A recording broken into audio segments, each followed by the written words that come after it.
Oi, gente boa! Aqui estamos para mais uma lição. Essa é a 13ª lição do terceiro trimestre, que se chama Viagem a Roma, do estudo geral do livro de Atos dos Apóstolos, né? Hoje é o dia 29 de agosto, é uma quarta-feira, é o antepenúltimo dia do mês de agosto, né? Eu estava olhando aqui a figura do Coliseu. Nesta lição, essa figura do Coliseu aqui ficou um pouco fora de época. Porque quando Paulo foi a Roma, duas vezes, ele foi duas vezes preso em Roma, né? Essa aqui agora é a primeira vez, a segunda vez nós nem vamos estudar. Ou pelo menos não aparece aqui na lição, a não ser meio por cima. Na primeira vez foi no ano 60. E na segunda vez foi no ano 67, o Coliseu começou a ser construído, foi construído no ano 72, bem depois. Então devia ter posto uma outra figura aqui, que ilustrasse a época de Paulo. Tá bom, mas deixa por isso. Santo e poderoso Deus, aqui estamos nós para estudar mais uma lição sobre Paulo. Tem-se muito a aprender com esse apóstolo.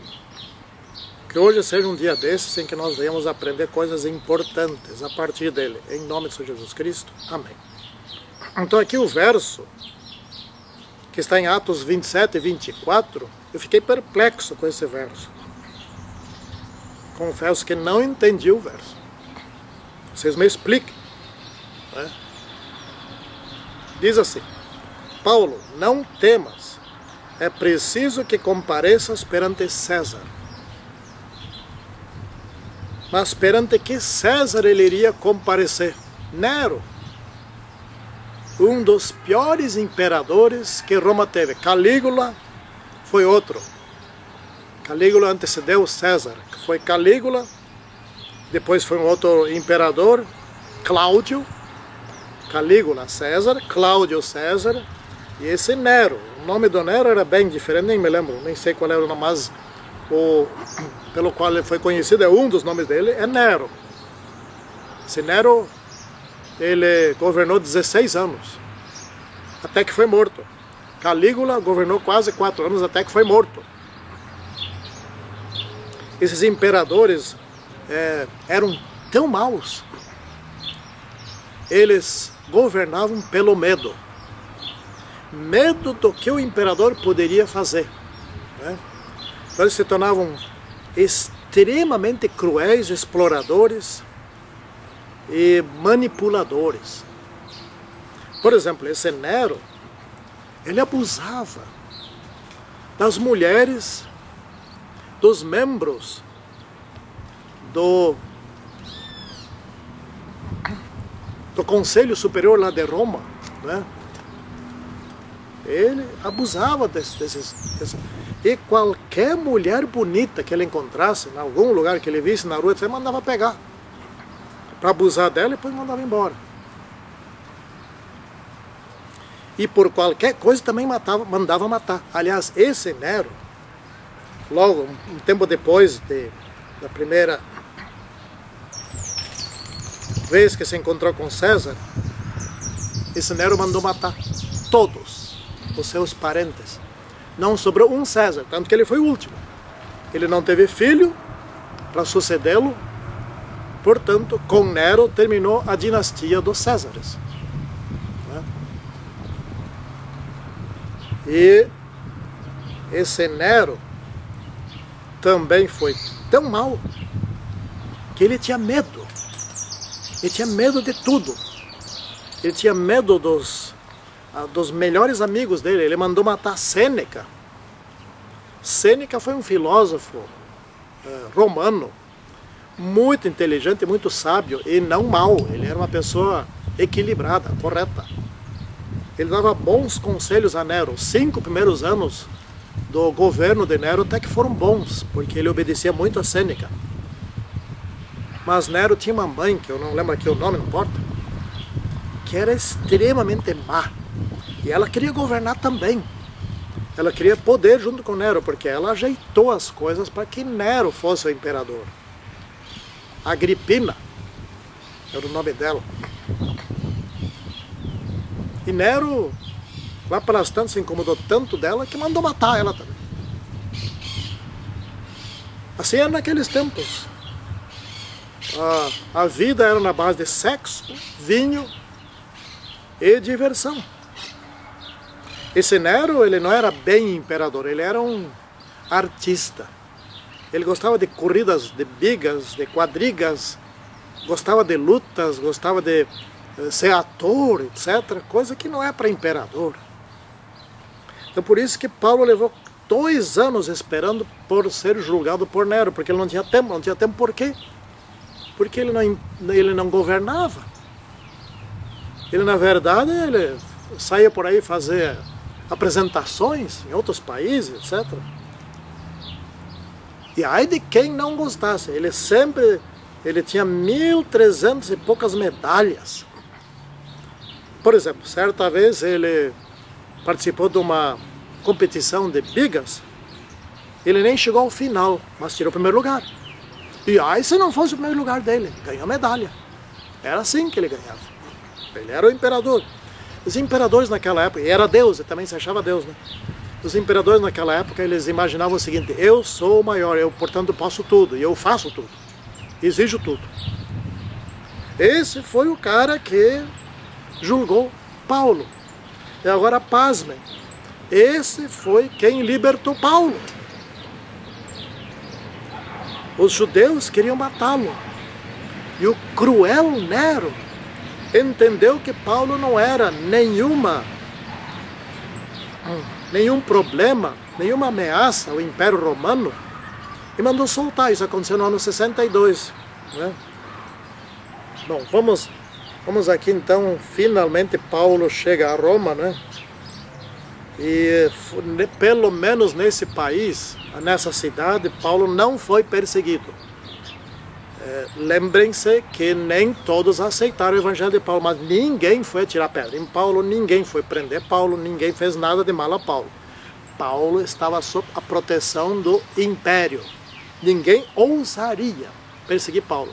Os judeus judaizantes nem foram lá, etc. Então, nem todos aceitaram. Alguns foram embora e não quiseram mais saber dele, etc. e tal. Mas os que aceitaram iam. E ele fez ali um bom trabalho durante 2 anos. Ele nunca foi à sinagoga. A sinagoga ia até ele. Muito bom. Bom, então, navegando para Roma. Já saíram numa época errada. Saíram na metade de outubro, um dos meses de hoje, né? E de novembro em diante era proibitivo navegar, porque aí começava o inverno lá naquela região, o hemisfério norte, e aí a navegação se tornava impossível. Podia ir se quisesse, mas era para naufragar. Então eles foram muito próximos do projeto, e já as primeiras etapas da viagem foram extremamente difíceis, né? Então chegaram a bons portos com base de muito trabalho. E de bons portos eles queriam seguir adiante, um pouquinho mais adiante, né?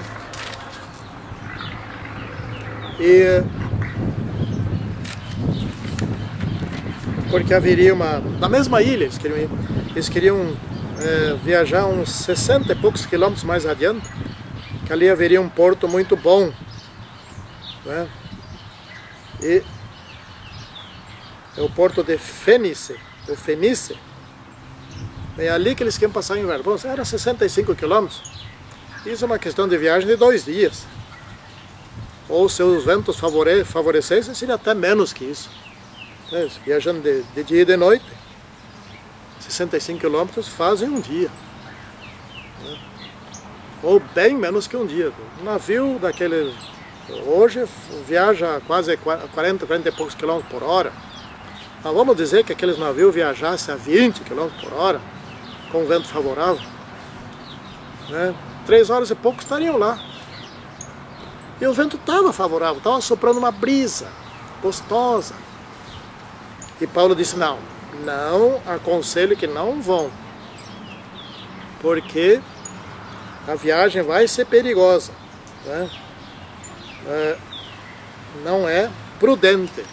Porém, o piloto e o dono do navio que tinha carregado cheio de coisa, etc., foi o sujeito que investiu no navio, que mandou construir ou comprou o navio, que ganhava dinheiro com o navio. Ele resolveu arriscar o navio todo aquele patrimônio e a carga que ele tinha comprado, ou que ele era o fiel depositário, etc. Vamos até Fenice. E o centurião ouviu Paulo, viu eles, um dando um palpite numa direção, outro noutra. Não, quem entende aqui é o piloto e o dono do navio. Paulo é um prisioneiro, Paulo não entende nada. Ele prega o evangelho, o que ele sabe disso? Mas acontece que Paulo, não sei se inspirado por Deus disse isso ou não, mas acontece que Paulo já tinha passado por 3 naufrágios anteriores. Esse seria o 4º, né? O que tem aqui? Uma etiqueta. Bom, Paulo disse, não sigam, mas eles seguiram. Em vez de fazer 65 quilômetros, fizeram 900 quilômetros. 800 a 900 quilômetros. Na maioria das fontes está 900 quilômetros. O navio tinha 276 pessoas, portanto não era um naviozinho, era um navio grande, né, de madeira, não era de aço. Portanto era um navio que se encalhasse em alguma pedra, qualquer coisa, ele quebrava. Quebrava. O casco era enorme, cheio de emendas, né? Então naquela época já tinha prego, então, um navio bem pregado, bem fabricado, madeira boa, etc., mas caríssimo. O dono do navio arriscou e se deram muito mal. Ficaram 14 dias e noites sem saber para onde estavam indo. Até que no 14º dia viram que estavam se aproximando de terra, porque foram medindo a profundidade. Hoje teria sonar, né? Naquela época não tinha. E daí Paulo disse assim, olha, seguinte, agora vou dizer uma coisa para vocês e vou dar um conselho. Uma coisa que eu vou dizer para vocês, o navio vai se perder. A carga que ainda resta aqui, que ainda resta um pouquinho aqui, também vai se perder. O resto vocês já jogaram fora, né? Porém, nenhum vai morrer. Essa é a notícia que eu dou para vocês. O conselho que eu dou para vocês é comam. Vocês passaram aí esses 14 dias, não comeram nada, ou quase nada, só beliscaram, quem sabe alguma coisa aqui, outra ali. Comam, bebam, se alimentam bem, porque eles vão ter que nadar, né? De manhã, vão ter que nadar até a praia. Nós não vamos chegar à praia. Nós vamos naufragar antes. Nós vamos naufragar pertíssimo da praia. E nenhum vai morrer. Então comam. Essa vez eles seguiram, né? Seguiram. Porém o diabo estava ali também. O diabo sempre está onde um filho de Deus está, né? E o diabo inspirou, não. Ele instigou os soldados que matassem todos os prisioneiros. Os soldados foram lá no comandante Júlio. Só, olha, vão matar os prisioneiros, vão chegar aqui, vão ficar livres, vão fugir. Daí Júlio, pensando em Paulo, que ele gostava de Paulo, etc., disse, não matem nenhum. Duas coisas aconteceriam se o comandante permitisse matar. A promessa de Paulo, ou quase que a profecia de Paulo, não se cumpriria, né, dessa maneira. Segunda coisa, Paulo era para dar testemunho em Roma, a César. Ele não daria esse testemunho. E terceira coisa, podemos incluir ainda, ele não pregaria em Malta. Ele ficou 3 meses lá em Malta e pregou lá durante esse tempo todo, né? Aqui está, estamos em Malta, chegando em Malta. As águas naquela época deviam estar em torno de 10 graus de temperatura. Então isso é frio, não é? Quem se encharca com essa temperatura passa frio, né? 10 graus é frio. Eles chegaram lá, os nativos de Malta os receberam bem, né? Receberam bem, etc. E todo mundo já providenciou lenha, já estava chovendo. Providenciou lenha, já acharam um lugar ali onde se abrigar, onde ficar por baixo. E acenderam fogo e todo mundo queria colaborar para fazer com que o fogo ficasse grande, para que secassem, né? Porque ele só tinha aquela roupa. A roupa que foram pular do navio, não tinha mais nada, o resto ficou lá, por lá. E quem sabe algumas roupas ainda foram encontrar na praia, depois, né? E algumas coisas, certamente, né? Sempre é assim.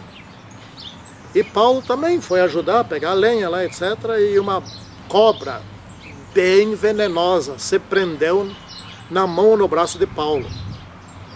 Aqui Paulo deu uma sacudida e a cobra caiu. E os nativos, conhecendo a cobra, pensaram assim, opa, esse sujeito... E esse é um dos presos, né? Esse é um dos presos. Então, se não morreu antes, o mal o persegue agora e agora ele vai morrer. Porque daquela cobra ninguém sobrevivia. E não aconteceu nada. Paulo, então, em vez de pensar que ele era um criminoso, eles pensaram que era Deus, né? Isso favoreceu Paulo. Paulo explicou, não sou Deus. Mas se aproveitou que ele estava agora com credibilidade para pregar para eles. E aí, Públio, que era o procurador lá da ilha, o procurador romano da ilha, era dono de muitas terras e muitas propriedades, e acolheu Paulo, acolheu outros ali durante 3 dias até que se organizasse onde eles ficassem. Eles ficaram 3 meses em Malta, né? E durante esses 3 meses Paulo pregou, curou o sogro de Públio. Era sogro? Acho que sim, né?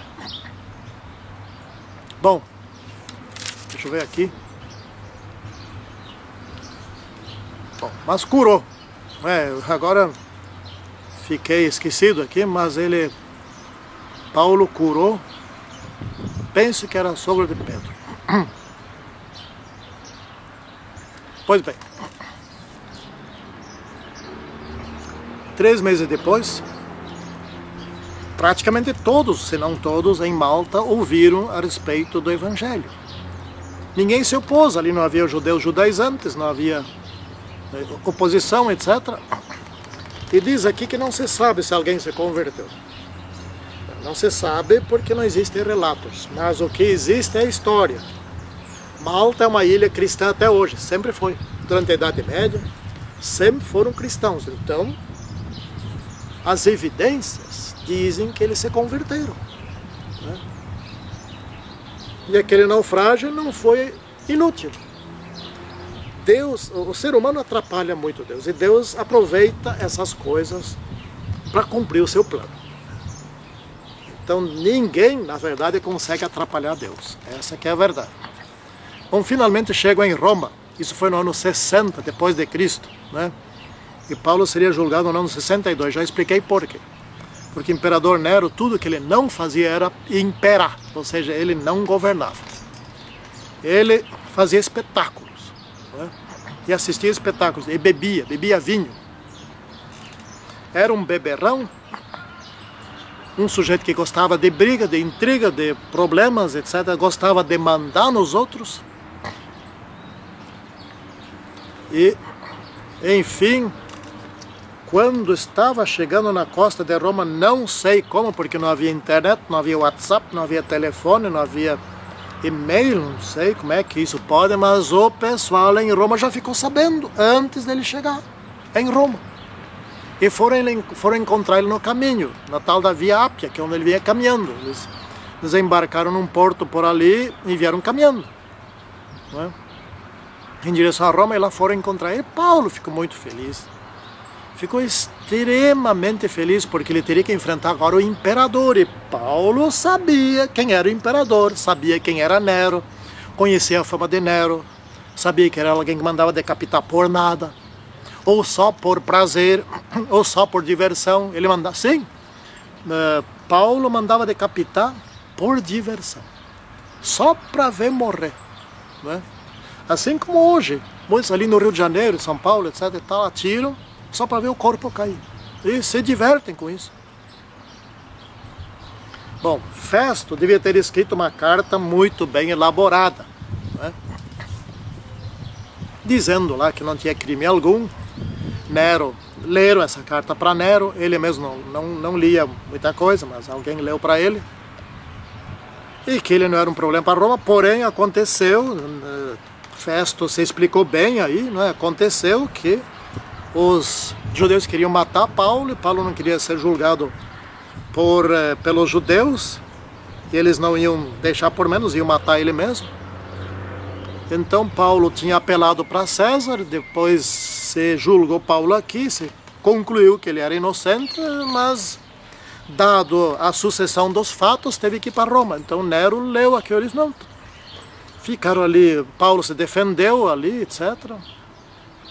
E marcaram essa foi a primeira reunião, houve 2 reuniões, na segunda reunião o terrível Nero disse: Paulo é inocente, vai embora, pode soltar ele. Isso me deixa extremamente intrigado. Como é que pagãos às vezes podem ser mais justos que os cristãos? Na Idade Média, os cristãos perseguiam os cristãos, e ai daqueles que seguiam a Bíblia. Como é que pode ser isso? Como que pode ser uma coisa dessas? Hoje ainda é assim, e dentro da nossa querida igreja, como que pode ser assim? Pessoas que se empenham pelo aquilo que está escrito são perseguidas. Mas Nero, o terrível Nero, ouviu o testemunho de Paulo. É óbvio que Nero, mas eu tenho certeza que Nero não se converteu, não. Nero foi tão mal que no fim ele não tinha nenhum amigo mais. E acabaram querendo matar ele, ele fugiu, se escondeu num lugar lá, tipo Saddam Hussein, num lugar pequeno, numa pequena vila lá, etc, tal, camuflado, para que ninguém conhecesse ele, e descobriram ele lá. 2 soldados descobriram ele lá, e daí ele era para se suicidar, porque uma das coisas que Nero fazia, a ordem que ele dava, suicide-se. O suicídio era uma morte menos, era uma morte mais honrosa, né, naquela época. Ele não teve coragem de se suicidar, então ele ordenou que eles o matassem. Esse foi Nero, né? O homem que matou toda a sua família e que soltou Paulo na primeira vez, e na segunda vez não. Na segunda vez ele mandou matar Paulo como sendo um dos responsáveis por ter incendiado Roma, né? Isso aconteceu um tempo depois do primeiro julgamento. Bom, em Roma, quando Paulo chegou em Roma, vieram lá os cristãos, né? E vieram em grande quantidade, e Paulo se defendeu ali em Roma.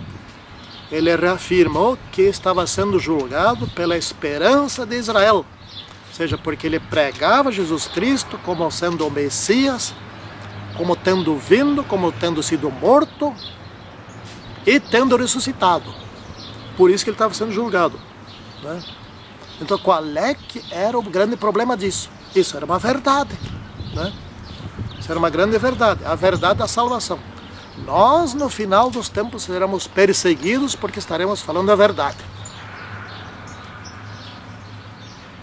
Então na realidade Paulo testemunhou aos romanos e não ao imperador, se bem que Deus queria que ele fosse ali e testemunhasse a César. Eu acho que Deus viu César, talvez viu, não sei, que diz assim: Paulo, não temas, é preciso que compareças perante César. Talvez esse compareças perante César tenha a ver com o tempo que ele seria julgado, levaria uns 2 anos para ser julgado, e nesse meio tempo ele daria testemunho a outras pessoas, talvez isso, porque ao tal do César, o Nero, tempo perdido.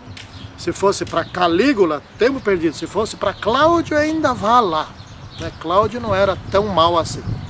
Cláudio que antecedeu Nero. E Cláudio foi morto, né? Calígula foi morto.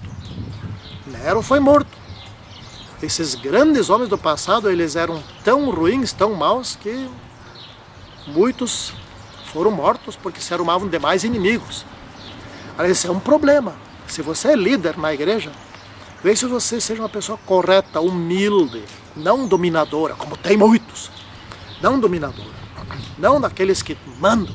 E também tem muitos que querem ser mandados. Tem muitos operários na igreja, tem muita gente sem criatividade. Precisam ser mandados.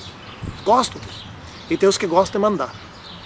Te cuida, porque mais dia menos dia alguém vai te pegar, né? Bom, depois de Paulo ter sido solto no ano 62, ele veio parar em Roma depois no ano 65. Então ele passou 5 anos fazendo o quê? Não diz aqui o relato de Lucas, simplesmente termina com a prisão de Paulo, etc., ali o julgamento, etc., termina ali como se tivesse faltando alguma coisa. Eu até acho que, lendo ali assim, até acho que se perdeu uma parte dos escritos de Lucas, porque fica faltando algo. Bom, mas há informações de que Paulo teria ido ainda à Espanha, em alguma ilha do Mediterrâneo, né? Ou vocês acham que Paulo teria parado? Não, agora eu completei a carreira, guardei a fé, completei a carreira, etc. Tal, a minha coroa já está me aguardando, agora eu me aposentei. Não. Paulo não ia parar, não. Ele já não era novo, era idoso, mas ele não ia parar. Enquanto pudesse se movimentar, ele se movimentava. Então é muito provável que Paulo tivesse feito ainda uma 4ª viagem missionária, não contando essa para Roma como viagem missionária. Essa foi de prisioneiro, né? Então, possivelmente ainda fez mais uma viagem. Dessa vez para a Espanha. Ficou lá um bom tempo. E nesse meio tempo incendiaram a cidade de Roma. Muitos culpam o próprio Nero. Não existem provas. E estudos dizem que não. Ele nem estava em Roma, mas dizem que ele mandou incendiar, etc. Era para queimar todo um bairro. Acabaram queimando 4 bairros. Queimou metade da cidade, né? Centro da cidade, tudo. Tinha ali muitas lojas que vendiam coisas que queimavam fácil, né? E Nero voltou, estava no outro voltou ali para coordenar o combate ao incêndio. O incêndio durou muitos dias. Morreu muita gente, todo mundo perdeu, os que estavam ali na região do incêndio perderam tudo. E aí, mas quem é que fez isso? O Nero, sendo mau, culpou os cristãos. Foram os cristãos. E na outra vez que Paulo foi preso, ele era um dos cristãos, um dos líderes, muito influente, etc. e tal, lá mandou decapitar Paulo, ali mesmo, né? Como um dos culpados. Paulo também nem estava em Roma quando começou o incêndio. Estava na Espanha, provavelmente. E veio para lá depois para reorganizar os cristãos que sofreram muito com a perseguição por causa daquele incêndio. Veio lá para reorganizar a igreja que estava bastante prejudicada.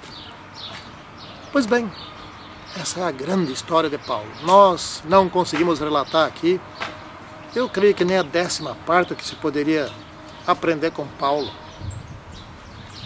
Mas eu aprendi muito, né? Espero que você também.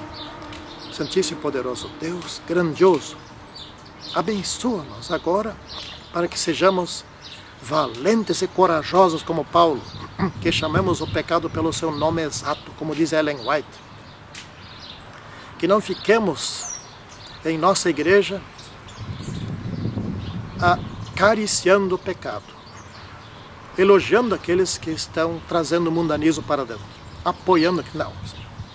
Que nós sejamos valentes e corajosos. E que no dia da sacudidura nós fiquemos em pé, sendo dirigidos pelo Espírito Santo, assim como foi Paulo, que em certas ocasiões estava quase sozinho ou sozinho, mas nunca se deixou derrubar. Que assim seja com nós também, em nome de Senhor Jesus Cristo. Amém. Tchau.